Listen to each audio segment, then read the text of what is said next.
Alors, Monsieur le Premier ministre, dites-moi, parce que vous dites que vous avez réagi, quelle sanction a été prise contre Israël? Le Premier a déjà répondu. Non, quelle sanction? Non, il a dit que la Belgique a réagi. Quelle sanction a été prise contre Israël?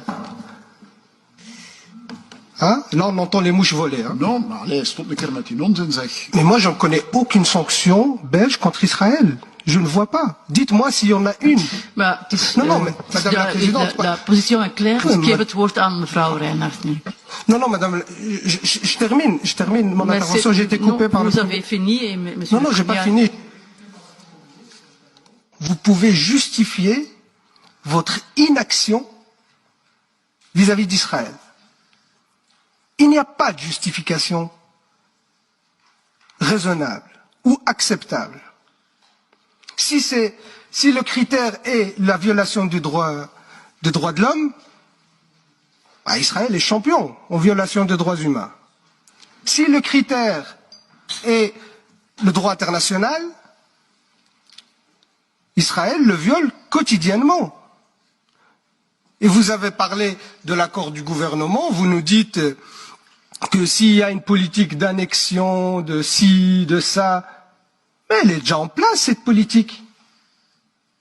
Combien il y a de résolutions à l'ONU contre l'État d'Israël, condamnant Israël pour violation du droit international? Vous avez une idée? Il y en a plus de 70 résolutions qui condamnent Israël. Il vous faut combien? 80? 90? 70, c'est pas assez? Quel autre pays a 70 résolutions qui le condamnent? Et vous attendez encore qu'il y a une violation du droit international.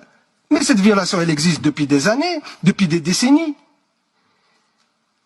La seule justification à votre réponse et à votre inaction, qui est honteuse pour votre gouvernement, c'est que vous n'osez pas attaquer Israël.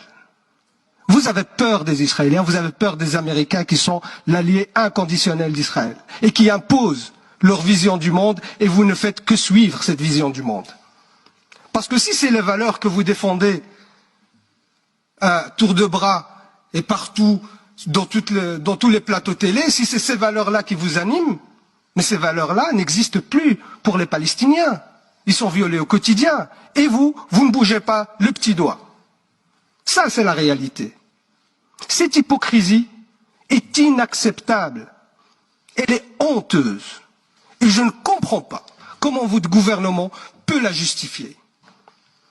Assassiner des journalistes, c'est déjà fait. Déplacer des populations, c'est fait. Détruire des maisons, c'est fait. Bombarder, tuer des enfants, des femmes, c'est fait. Qu'est-ce qu'il vous faut de plus?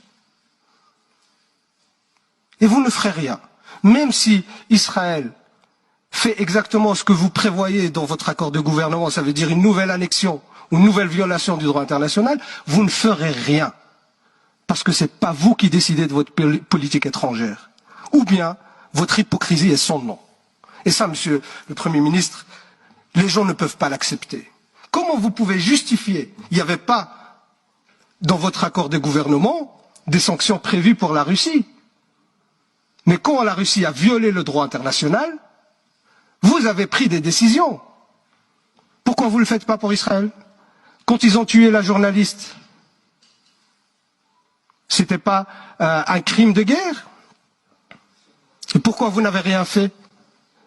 Quand ils menacent d'expulser des gens de leur maison, pourquoi vous ne faites rien? Quand ils détruisent des installations qui sont construites par des aides belges, par des ONG belges, vous ne dites rien. Vous vous taisez dans toutes les langues. Et ça, Monsieur le Premier ministre, c'est insupportable. C'est inacceptable. Vous n'avez aucune justification pour cette politique hypocrite de 2 poids 2 mesures.